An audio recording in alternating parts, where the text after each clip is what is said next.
maanaam li nga xam ni moom laa bëgg a leeral ci napp gi fii ci Ndar mooy chaque année dañuy am accord boobu bu jeexee ñu renouveler waat accord de pêche depuis le 29 février la licence bi jeexoon accord bi ci jamono boobu ministre ni léegi dañu war verser xaalis bi ci banque bi bu nu verser pour mu mën gaaw bu ko defee bu nu demee rek bu nu d'accordee du nu am arrêt daal kon yéeneem boobu mu waxoon lu am solo la yàlla def sunu mbokk Mauritanie yi nga xam ne ñun ak ñoom noo seq dëkk bi nu demee ñu am beneen loi bu bees bu nu tëral ni lii la ñuy mayee licence de pêche ñu wax ni gaal goo xam ne gii accord bi bu nu koy signé gaal gu nu mayeeti licence foofu ngay débarquer non sot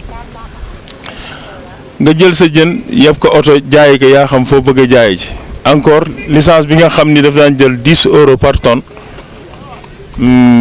te nu yóbbu woon ko 15 état bi supporté 5 yi moo 162 millions yi état bi supporté woon ñoom léegi dañ koy yokkaat 123 euros par tonne état ni loolu mënu ko négocier ak pêcheurs yi loolu day metti ci ñoom kon ci ñaar yooyu rek ci gàttal état xam na ni lii ay njabootam attanuñu ko mu ni nañ leen dellu ñun delloo premier ministre délégation premier ministre bi mu demaatee c'est la même chose loolu lañ tëralaat bi ñu demee ñëw ñu waxtaan daje ci man réunion bi ma teew ci le ministre de la pêche teew bu Mauritanie ak Omar Gueye directeur de pêche ci lañ teew réunion ministère bi nga xam ni moom lañ daje premier ministre jiiti ko ñooñu ak i ministère am ñooñu daje nañu réunion ci affaire accord bi am na yeneen yu Sénégal seq ak Mauritanie effectivement wàllu gaz yu courant yooyu yëpp gars yi wax nañ ko fa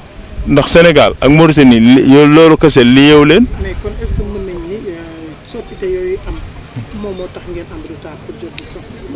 non du loolu lii am nii 123 euros par tonne mosul am transportement laawi sa Mauritanie jël si jën di ko débarquer foofu si non sot kooku ñun mënuñu ko xalaatuñu ko sax loolu day metti si ñoom loolu moo waral tax état bi signé wul accord de pêche ndax loolu bu ko signé ñun suñu gaañte la xaa ñun ñoo ko war jëkk a bañ loolu dafa metti si ñun bi ñu demee Dakar it premier ministre loolu la ñu wax ni am na lu ñu lié diggante ñaari état yi woona envoyé na message premier ministre suñu kanam woona ko jotu ko mu ni ñu dem leen si fan yii daanu signé wax ak ñoom bu nu waxee ak ñoom bu nu leen tontuwul am na yeneen stratégie yu nu war tëral ndax Sénégal suñu xoolee gëléem yi di fi dugg ak nag yi yooyu ay saaku ngooñ lu mu jar 4000 francs 4000 francs lay jar suñu dajalee ngooñ meeg ni leen ñëw leen noo nga leen kaa jaayee ji sa Casamance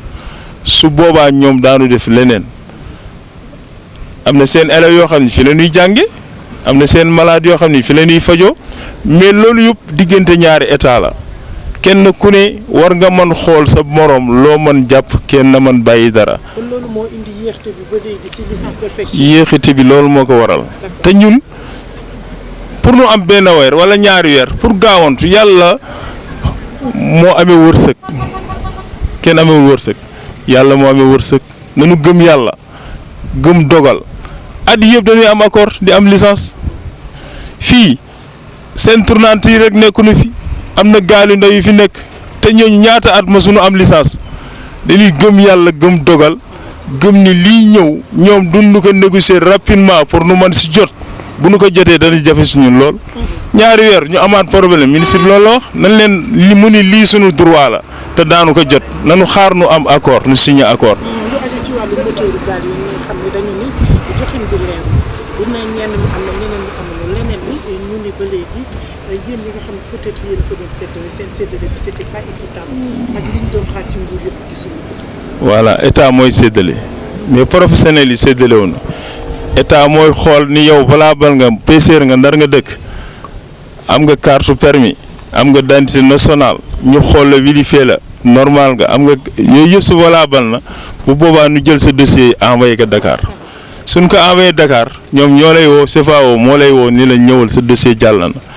actuellement fi may waxee ñëw nii Ndar jotagum na 104 moteur ñi si dex gi bu nee Ndar Saint-Louis am na ñu ne si dex gi am na ñu ne si géej gi fleuve bi si la bokk géej gi si la bokk te ñooñu ñëpp ay mool lañu ay nappakat lañu. mais ñaata ngeen di xaaral. fi mu nekkee nii 2016 bi wax nañ ni Ndar am na juróom-ñetti téeméeri moteur yoo xam ni ak juróom-benn fukk ak juróom-ñett yu nu war jot si 2016 bi dafa am état ay procédure lay doxal ndax dafa am loo xam ne doo ko jël rek patamee ka kenn ku ne jël ko na mu ko warul jëlee loo gis rek war na am fu muy jaar te it loolu mooy dëgg nañu ànd ak dal ñu ànd ak dal tuuti.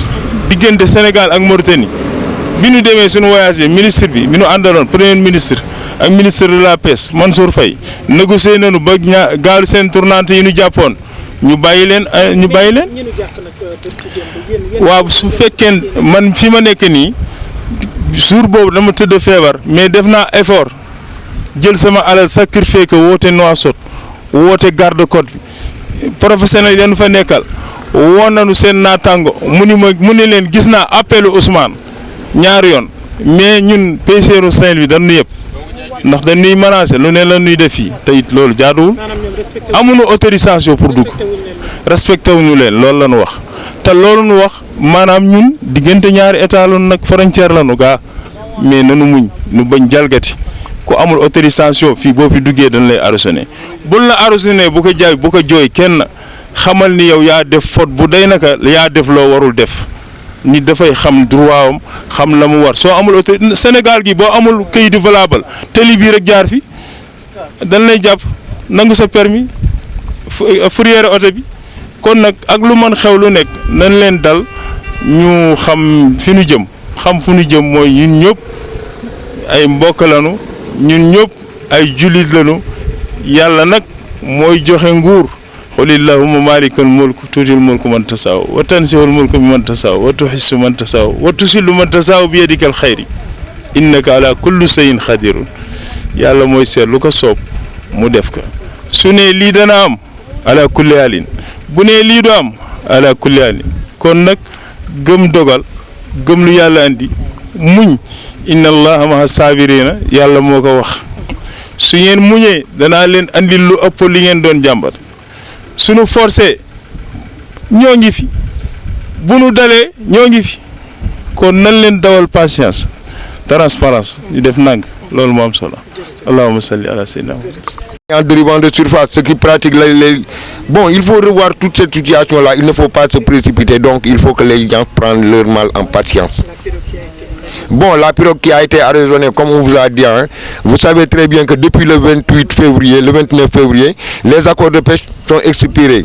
Mais le ministre nous avait proposé de prendre le devant en versant tous les 6 mois auprès de la banque pour que ça facilite les négociations. Si jamais il y a l'accord, nous allons sortir. Mais cela ne s'est pas passé ainsi. Bon, la Mauritanie a mis une autre loi, et autres. Bon, il y a tellement de problèmes. Mais présentement, comme ça, il ne faut pas faire les amalgames. La République de Mauritanie, c'est une république indépendante qui a son frontière, qui a ses limites. Donc, quand nous n'avons pas des accords de pêche, inutile d'en aller là-bas. Parce que nous avons notre mer. Hein. Beaucoup de gens disent qu'il n'y en a que la mer de Mauritanie, mais ça c'est faux. Descendez ici, il y a pas mal de pirogues qui font la pêche, qui n'ont jamais eu de licence, qui ont des produits. Donc il faut prendre leur mal en patience et être très serein par rapport à tous ces problèmes-là. Et ne pas jeter des cailloux et autres quoi. Les licences de pêche là, on espère jusqu'à présent d'avoir des licences de pêche parce que ce sont des accords qui ont expiré. Il faudra d'autres accords, c'est deux parties qui les gèrent, la Mauritanie et à savoir le Sénégal. Donc il faudrait que les pêcheurs prennent leur mal en patience parce qu'il y a d'autres lois que la Mauritanie a votées dans son assemblée et qui ne facilitent pas les choses. Vous voyez là où l'on nous vendait la tonne à 15 €, maintenant ils sont allés jusqu'à 100 € et plus. Et les 5 €, c'est l'État qui les paye. En ce moment-là, c'est le 2015, toute l'année 2015, c'est l'État qui a payé les 5 € au profit des pêcheurs saint-louisiens. Et que ce ne sont pas nous seuls qui sont là. Donc il faut être reconnaissant de toutes les bonnes choses bien faites quoi. Hein? Les moteurs, bon, pour Saint-Louis a un quota de 968 moteurs, dont 104 ont été acquis pour le courant de l'année 2016. Ça, c'est clair, net et précis. Et que nous sommes les responsables. Moi, je suis le coordinateur du CLPA. Et il y a d'autres organisations qui sont là. Nous sommes chargés à suivre et à veiller de très près ce que l'État doit nous donner, quoi.